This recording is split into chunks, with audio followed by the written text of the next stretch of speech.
first, you have some time to look at questions 1 to 5.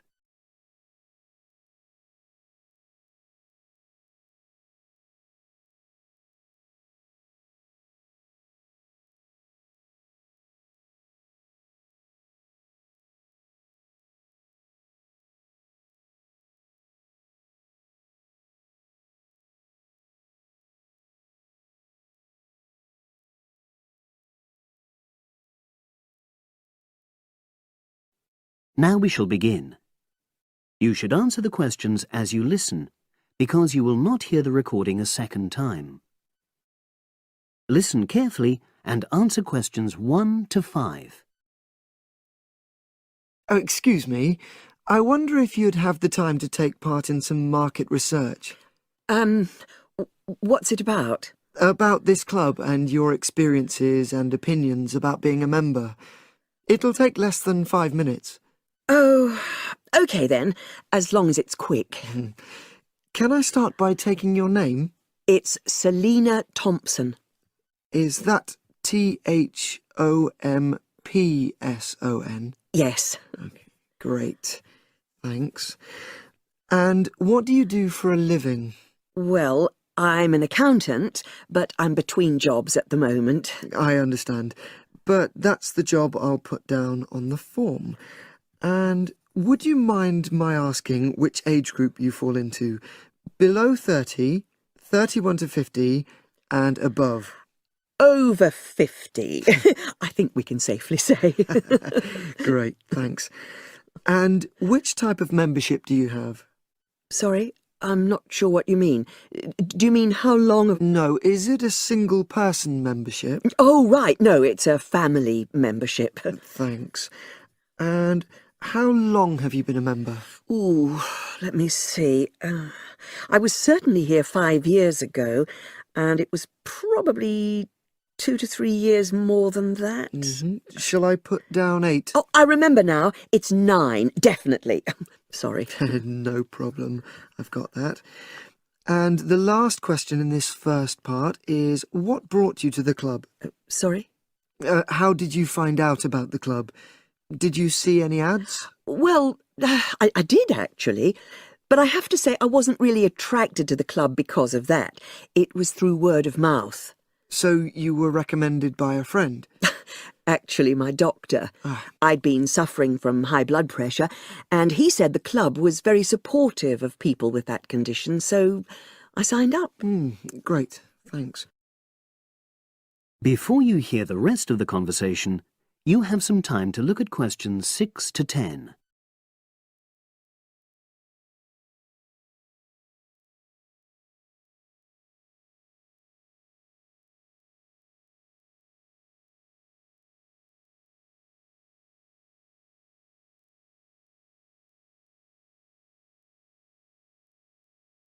Now listen and answer questions 6 to 10.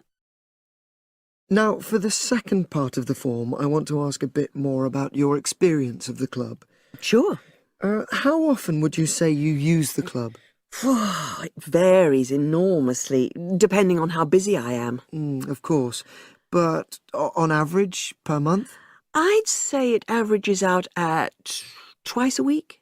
OK, so 8 on average. Yeah, and 4 of those are aqua aerobics classes. That leads me to the next question.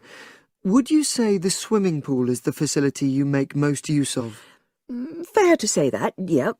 Right, thanks. And are there any facilities you don't use? One area I realise I've never used is the tennis courts. And there's one simple reason for that. You don't play tennis? Actually, I'm not bad at it. Oh. It's that I'm not happy having to pay extra for that privilege. Oh, right. I've made a note of that. Thanks. Now, in the last section, are there any suggestions or recommendations you have for improvements to the club? Only about health and fitness? Anything at all? Well, I'd like to see more social events. It isn't just a question of getting together for games or classes, but other things, you know. Yes, sure. And another thing that I was thinking when I had my yoga class in the gym last night we were all sweltering in the heat, was that I think they should put in, or, Air conditioning. That's exactly what I mean. The rooms are really light and well designed, but they do need proper installations. Sure. Well, I've made a note of that. Good. So, is there anything else you'd like to suggest? About quality of service, for example? Oh, everyone's very nice here. They couldn't be more friendly and helpful. Oh, but I tell you what, it's a shame the restaurant isn't open in the evening on Saturday, and Sunday as well, for that matter. Oh. So, the club should... Open it later on those days. OK. Well, thank you very much. That's all the questions I have.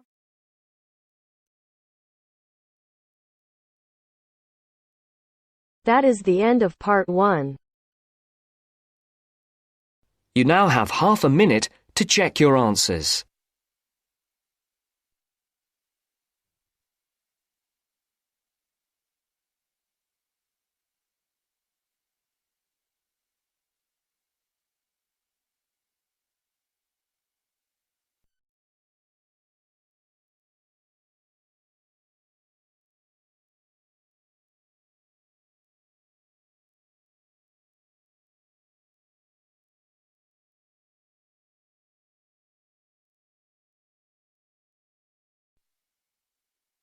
Now turns to part 2.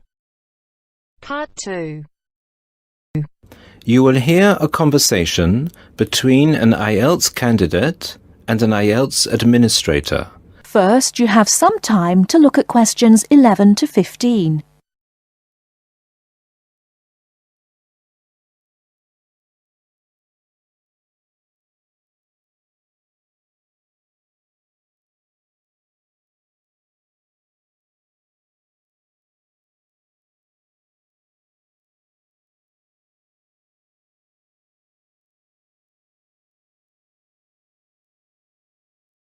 Now, listen carefully and answer questions 11 to 15.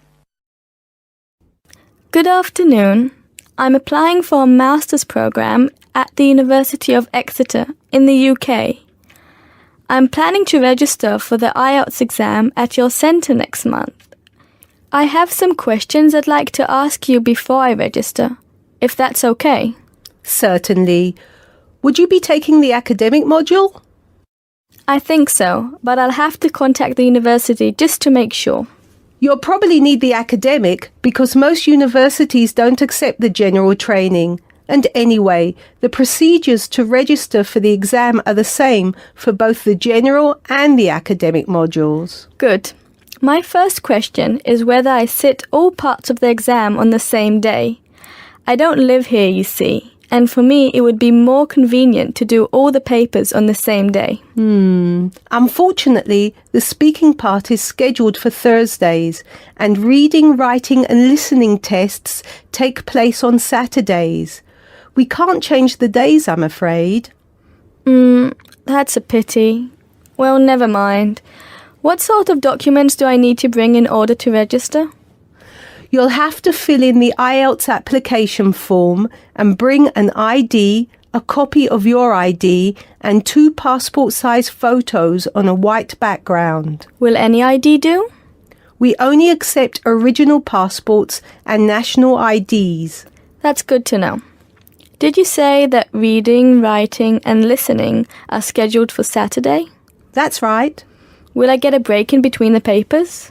I'm afraid there aren't any breaks between the papers. Each paper takes an hour to complete, so it's 3 hours straight through. You'll first do listening and then reading, followed by the writing test.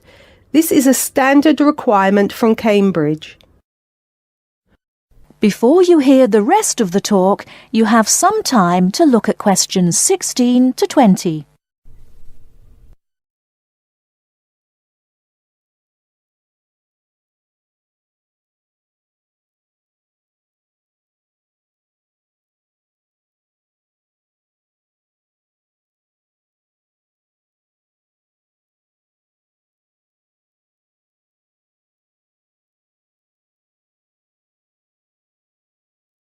Now listen and answer questions 16 to 20.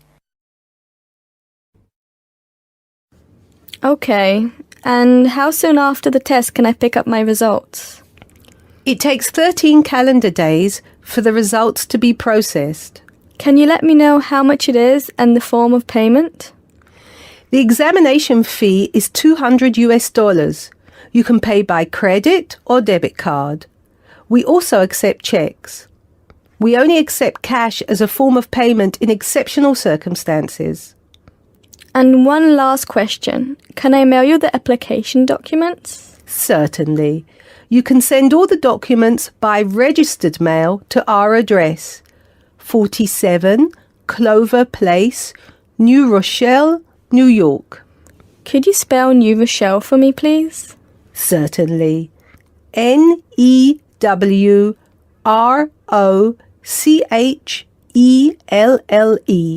Could I have the zip code as well? Sure. Our zip code is 10806. Thanks. You can also email us at inquiry@examsmail.com or phone us at 325-9082. I think that's all. Thank you very much for all the information. Bye. You're welcome. Goodbye. That is the end of part 2. You now have half a minute to check your answers.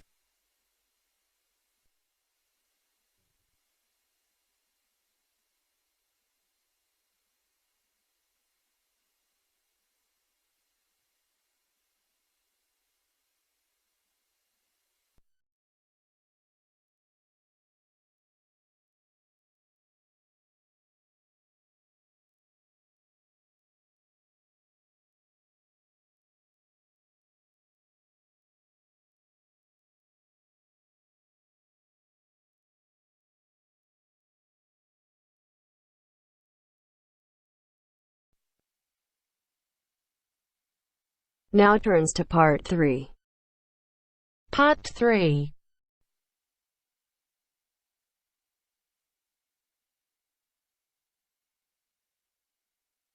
Now turns to part 3. Part 3. You will hear Peter Walsh being interviewed for a job. Listen and choose the correct answer for each question.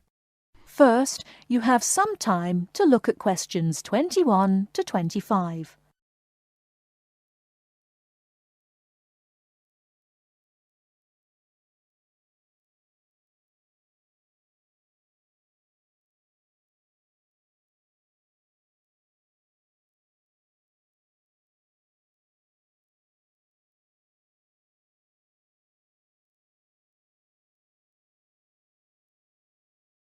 Now listen carefully and answer questions 21 to 25.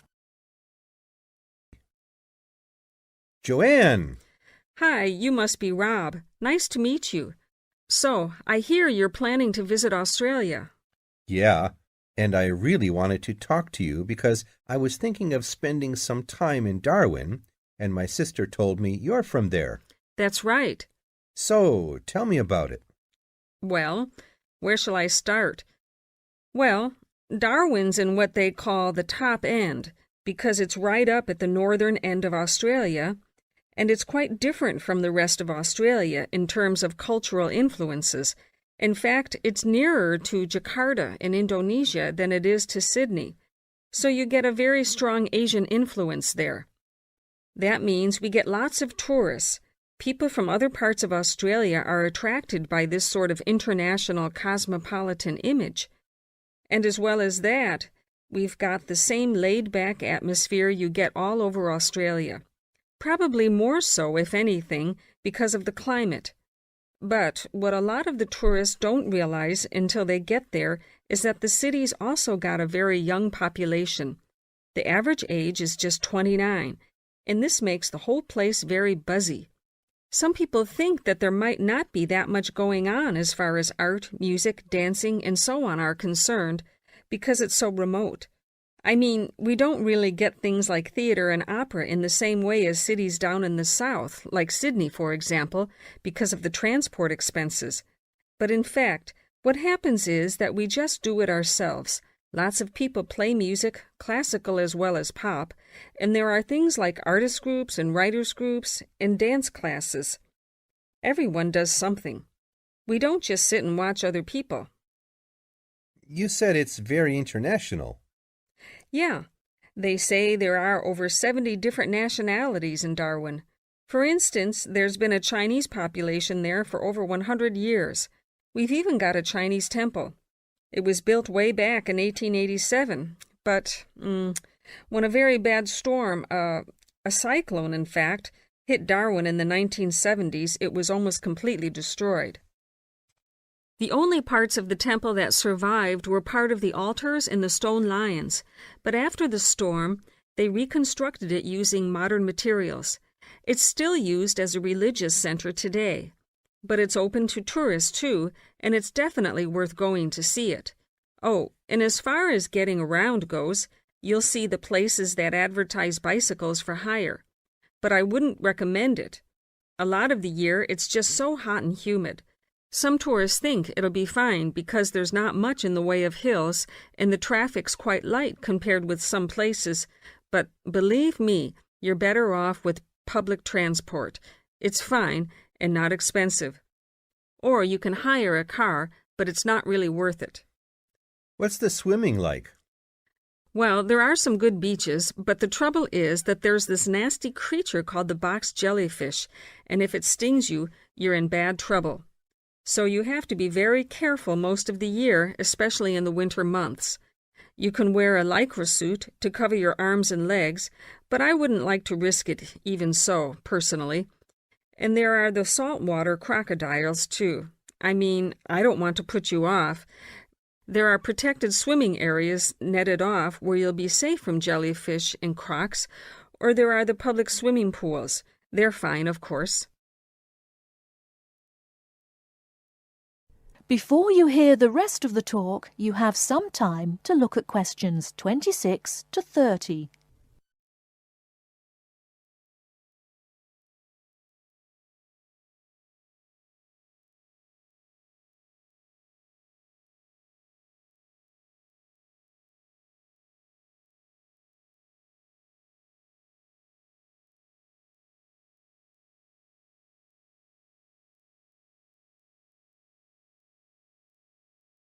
Now listen and answer questions 26 to 30.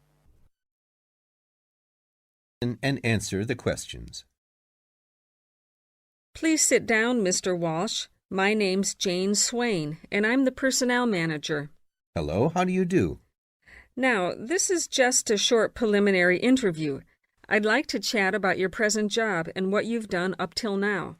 Yes, of course. Well, could you tell me how long you've had your present position in Weston's?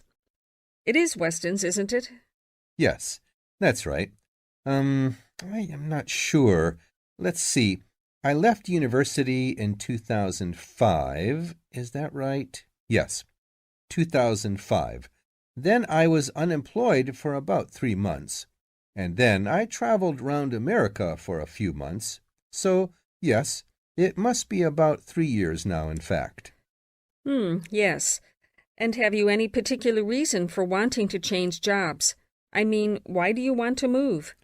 Well, I actually like my present job and still find it interesting and stimulating. The salary's okay, so it's nothing to do with money, though you can always do with more.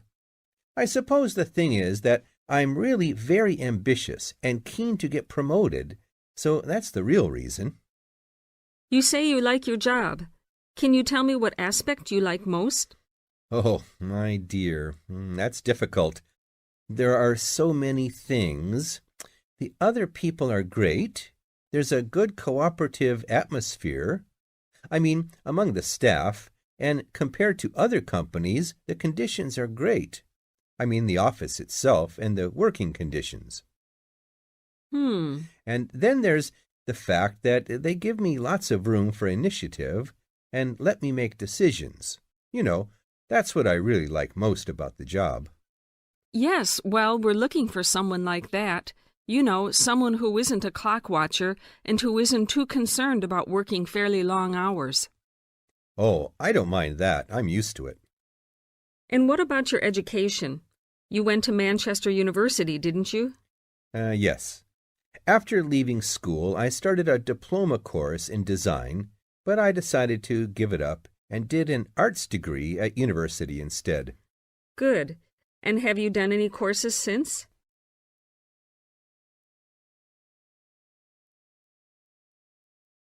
That is the end of part 3. You now have half a minute to check your answers.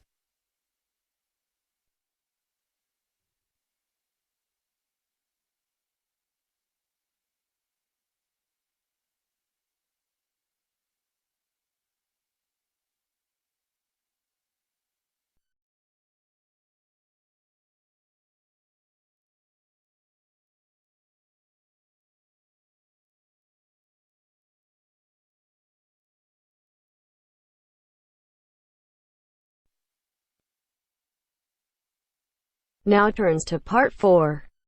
Part 4. I've asked you here just to remind you about this Friday's field trip. First, you have some time to look at questions 31 to 40.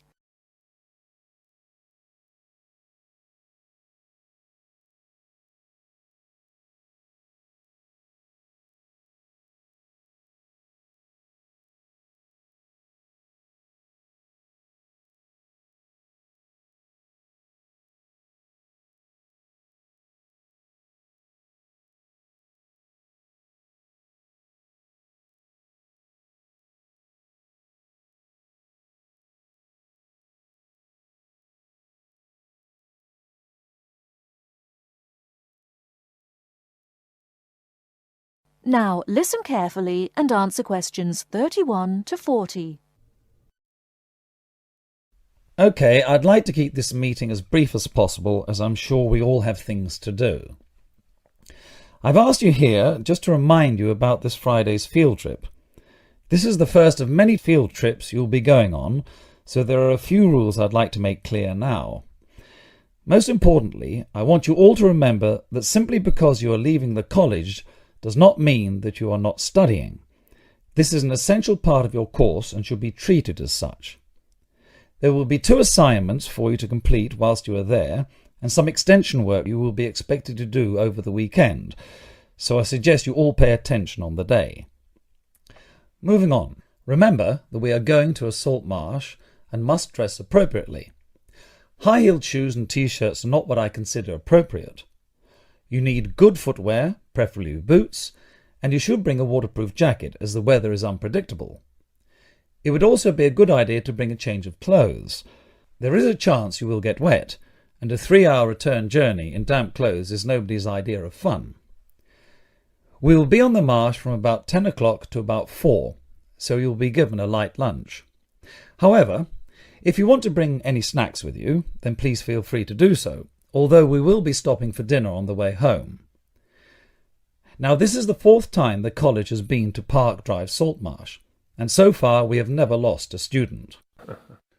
However, remember that there are 28 people going, and if you are late, you will be keeping myself and your colleagues waiting, and at that time in the morning you will not find me very forgiving. Please try to arrive a few minutes before 7. If you are not here on the hour, you risk being left behind. For those of you who are being collected in the evening, you can expect to be back here between 8:30 and 9 p.m. But do warn whoever may be coming for you that the traffic is unpredictable and it may well be later. Before you go, I'll hand out your assignment papers and briefly explain what you have to do. Now, on the first page, all you are required to do is identify the flora and fauna on the page and find an example in the salt marsh. As I told you on Monday, you will need a camera for this. I recommend one of those disposable cameras rather than something more valuable, as the marsh can get very dirty. Now on page 2, you'll be looking more at the bird life on the marsh. You should be able to see what you have to do for this assignment, but there will be plenty of time on the way there to ask any other questions. Well, we'll stop there and I'll see you all on Friday morning. Oh, before you go, just a word of caution. The plants are there to be seen and photographed only. Remember that this is a protected site and we will have to get permission for this trip. If there are any problems, we may not be allowed to go again and you will be spoiling the opportunity for other students. Okay, if you have any questions, come and see me later today or tomorrow. That is the end of part 4. You now have half a minute to check your answers.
Hi, this is IELTS Bob.